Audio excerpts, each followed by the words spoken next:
जी बिस्मिल्लाहिर्रहमानिर्रहीम। स्टूडेंट्स, हमने income from other sources में लास्ट लेक्चर में हमने डिस्कस किया था पॉइंट नंबर 15 तक। आज हमारा पॉइंट है पॉइंट नंबर 16। ये थोड़ा सा टेक्निकल पॉइंट है, इतना टेक्निकल नहीं है, बस आसान है, लेकिन आप समझिएगा।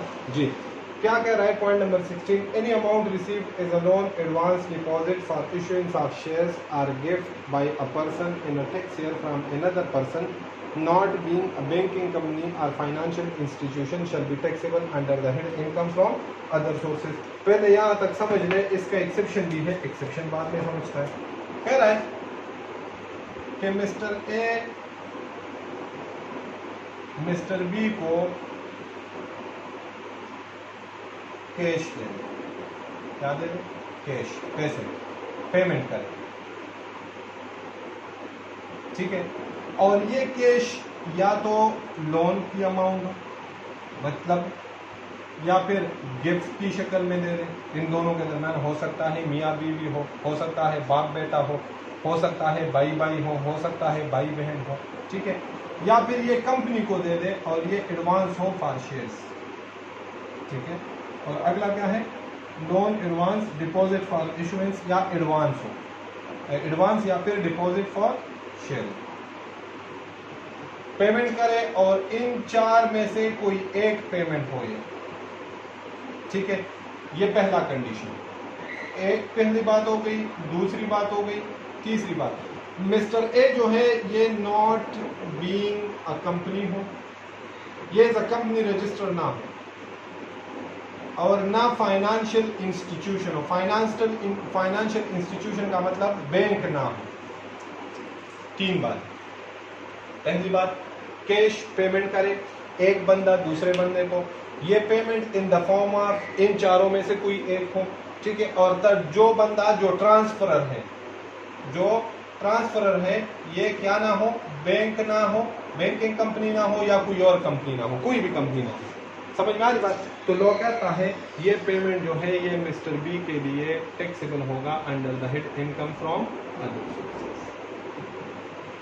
ठीक है। ये पॉइंट आया हुआ भी है कि बाप ने बेटे को लोन दे दिया, ये सारी चीजें दी थी। लॉ कहता है कुछ एक्सेप्शन है। एक्सेप्शंस का मतलब इस अमाउंट का नो टैक्स ट्रीटमेंट, मतलब ये इनकम कंसिडर नहीं हो। लेकिन लॉ कहता है दो कंडीशन है, अगर दोनों में से कोई एक कंडीशन पूरी कर दी जाए। दो केसेस में ये इनकम फ्रॉम अदर सोर्सेज नहीं होगी मिस्टर बी की। वो दो केसेस कौन कौन से हैं? पहला केस है the payer is a person who holds a national tax number and the amount is received to a cross cheque और through a normal banking channel. पहला ट्रांसफर कौन है? Mister A. लॉ कहता है मिस्टर ए का Indian हो, national tax number, ठीक है। सेकंड, मिस्टर ए ये पेमेंट करे थ्रू बैंकिंग चैनल या क्रॉस चेक के थ्रू, या फिर क्रॉस चेक के थ्रू। ये इधर ना ले, ये क्रॉस चेक के थ्रू, ठीक हो गया। इधर एंड है और नहीं है, दोनों कंडीशंस। अगर मिस्टर ए ये दोनों कंडीशंस फुलफिल कर रहा है कि मिस्टर ए का इंडियन भी हो और मिस्टर ए का ये पेमेंट बैंकिंग चैनल या थ्रू क्रॉस चेक पे करे, तो ये फिर मिस्टर बी के लिए, मिस्टर बी इन पैसों का कोई टैक्स ट्रीटमेंट नहीं करेगा, नो टैक्स ट्रीटमेंट। लेकिन अगर मिस्टर ए का इंडियन हो और फिर कैश दे दे तो फिर भी बी के लिए, क्योंकि दूसरे वाला कंडीशन पूरा नहीं हुआ। ये दोनों कंडीशन साइमल्टेनियसली पूरे होने चाहिए। समझ में आ रही बात? दूसरा एक्सेप्शन क्या है? दूसरा exception, the payer is a person having no Indian and the amount is received through cross cheque. Mister A का इंडियन ना हो, मिस्टर ए का इंडियन ना हो, लेकिन लॉ कहता है कि मिस्टर ए ये कंडीशन फुलफिल करे। और वो कंडीशन क्या है? वो कंडीशन ये है कि मिस्टर ए जो है ये पेमेंट करे थ्रू क्रॉस चेक, फिर बैंकिंग चैनल नहीं, सिर्फ और सिर्फ क्रॉस चेक के थ्रू करे, तो फिर भी बी के लिए ये इनकम फ्रॉम अदर सोर्सेज नहीं होगा। फिर बी के लिए ये नॉट एज एन इनकम, ये फिर बी के लिए इनकम कंसिडर नहीं होगी। थर्ड एक्सेप्शन, थर्ड एक्सेप्शन क्या है, the amount is received as advance for the sale of goods और सप्लाई ऑफ सर्विसेज। बी जो है ये अमाउंट रिसीव करे या तो गुड्स के अगेंस्ट के बी ने गुड्स सेल किए हैं और ए ने एडवांस दे दिया है, या फिर सर्विसेज प्रोवाइड करेगा जैसे ऑडिट सर्विसेज हो गए, टीचिंग सर्विसेज हो गए, टैक्स सर्विसेज हो गए, ये प्रोवाइड करेगा तो फिर भी बी के लिए इस अमाउंट की नो टैक्स ट्रीटमेंट, फिर ये बी के लिए इनकम कंसिडर नहीं होगी। अगर इन तीनों बातों में कोई एक भी पूरी ना हो रही हो तो फिर बी के लिए ये क्या कंसिडर होगी, इनकम फ्रॉम अदर सोर्सेज। ये पॉइंट था। नीचे मैंने एग्जांपल समरी बी गिवन है, एग्जांपल बी गिवन है, एग्जांपल 1 2 ये आप सॉल्व कर लीजिएगा तो आपको समझ आ जाएगा। अगला टॉपिक जो है इनकम फ्रॉम अदर सोर्सेज में वो है डिडक्शंस का। इनकम फ्रॉम प्रॉपर्टी जब हम पढ़ रहे थे तब मैंने आपको कहा था कि इनकम फ्रॉम अदर सोर्सेज में डिडक्शंस अलाउ है। क्या अलाउ है, डिडक्शंस। डिडक्शंस का मतलब क्या है, एक्सपेंसेस के जो एक्सपेंसेस, देखिए एक्सपेंस के लिए रूल क्या है, आप आसान सा एक जनरल कॉन्सेप्ट आपको दे रहा हूं। जिस हेड में आपको कहे कि डिडक्शंस या एक्सपेंस अलाउ है तो आपको कैसे पता चलेगा कि ये एक्सपेंस लेस करना है या नहीं। आपने सिर्फ और सिर्फ 5 सेकंड के लिए सोचना है और वो आपने क्या सोचना है, वो ये सोचना है कि अगर ये एक्सपेंस में इनकर ना करूं, सोचिए खुद से सोचिए, अगर ये एक्सपेंस में इनकर ना करूं तो क्या ये इनकम में अर्न कर सकता हूं। किसी भी हेड से जनरल रूल बता रहा हूं, ठीक है।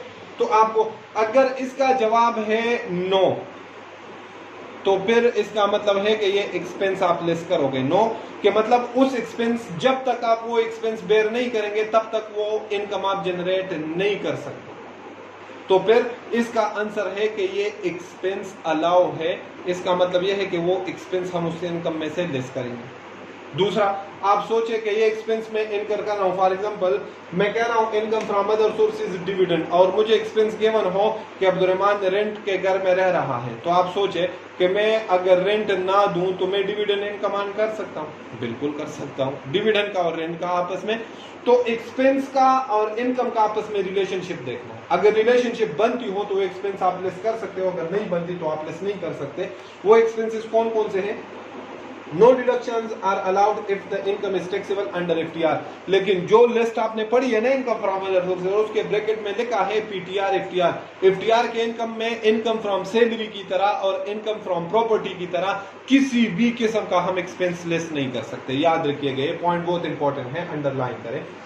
नीचे एक्सपेंसेस कौन कौन से हैं? First, a person receiving any profit on debt chargeable to tax under the head income from other sources shall be allowed a deduction for any ज़कात। ज़कात अलाउ होता है, वो कैसे होगा हम इंशाल्लाह अगले चैप्टर में ज़कात पढ़ेंगे, आपको समझ आ जाएगी। A person receiving income chargeable to tax under the head income from other sources shall be allowed a deduction for the depreciation building along with plant and machinery. जो इन रेंट आएगा इनकम फ्रॉम अदर सोर्सेज, जो building और plant and machinery पे depreciation होगा वो income from other sources में less कर सकते हो। इन इनिशियल अलाउंस का कॉन्सेप्ट आता है इनकम फ्रॉम बिजनेस में, उधर पढ़ेंगे आपको समझ आ जाएगी। In expenditure which is allowed as reduction under any other head of income shall not be allowed. एक एक्सपेंस आप एक ही हेड में लेस कर सकते हो, एक एक्सपेंस आप 2 बार लेस नहीं कर सकते। अगर किसी दूसरे हेड में लेस किया है और इसमें भी लेस हो रहा है तो आप एक जगह पे आप खुद डिसाइड कर लो। इसका एग्जांपल है ज़कात है, ज़कात इसका एग्जांपल है। ज़कात 2 जगहों पे लेस कर सकते हो, हेड में भी लेस कर सकते हो, प्रेजेंटेशन है किसी दूसरी जगह, वो जब हम पढ़ेंगे आपको पता चल जाएगा। तो एक जगह पे आपने एक्सपेंस लेस करना है। The expenditure which are not allowed is deduction under the head income from business. इधर उसने आपकी जान मसले में डाल दी और खुद ऑर्डिनेंस वाले ने जान चढ़ा दी। कह रहा है कि बाकी जो एक्सपेंस लेस करना है, जो नहीं करना, उसके लिए इनकम फ्रॉम बिजनेस पढ़ ले। उधर मैंने डिटेल, उधर 90% इनकम फ्रॉम बिजनेस जो है वो एक्सपेंसेस से रिलेटेड है।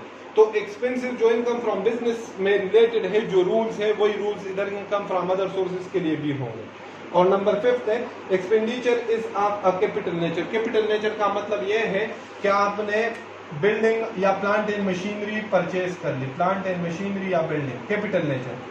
जिस एक्सपेंस को हम कैपिटलाइज करते हैं, तो कैपिटल नेचर के एक्सपेंस पे हम डिप्रिसिएशन तो चार्ज करते हैं या अमोर्टाइजेशन, वो पूरे का पूरा एक्सपेंस अलाउ नहीं होता। तो उसके ऊपर जो डिप्रिसिएशन या अमोर्टाइजेशन है कैपिटल नेचर के एक्सपेंडिचर पे, वो उस हम लेस नहीं करेंगे। उसके ऊपर जो डिप्रिसिएशन या फिर अमोर्टाइजेशन है वो हम लेस करेंगे। ठीक है, तो ये चैप्टर आपका हो गया कंप्लीट। अब इसके बाद है पास पेपर्स। पास पेपर्स में गिवन है क्वेश्चन नंबर 1 2 3 4, 4 क्वेश्चन गिवन है। 4 के 4 क्वेश्चन आप अटेम्प्ट करें, ठीक है, खुद से अटेम्प्ट करें। सोल्यूशन है गिवन है, ये जो इनकम फ्रॉम अदर सोर्सेज का लिस्ट है ये याद करें। अभी आपका जो है मेन एक हेड ऑफ इनकम आपका रह गया, ठीक है, इनकम फ्रॉम बिजनेस का, और एक हमारा चैप्टर नंबर 6 है जो है टैक्स क्रेडिट्स का, वो हम इसके बाद शुरू करेंगे, ठीक है। एक हमारा इनकम फ्रॉम बिजनेस रहा, एक हमारा लॉसेस रहा, और एक हमारा न्यूमेरिकल, ठीक है, और एक इनकम टैक्स का theoretical chapter, assessment appeals and returns का, ठीक है। ये 4 चीजें हमारी इनकम टैक्स में अभी रहती है, ठीक है। तो इनकम टैक्स हमारा कंप्लीट हो जाएगा। जब ये हम पढ़ेंगे तो हमारे कंप्लीट हो जाएंगे 65 मार्क्स। अच्छा, कुछ बच्चे सोच रहे होंगे कि सर स्लो जा रहे हैं, कोई स्लो नहीं है, ठीक है।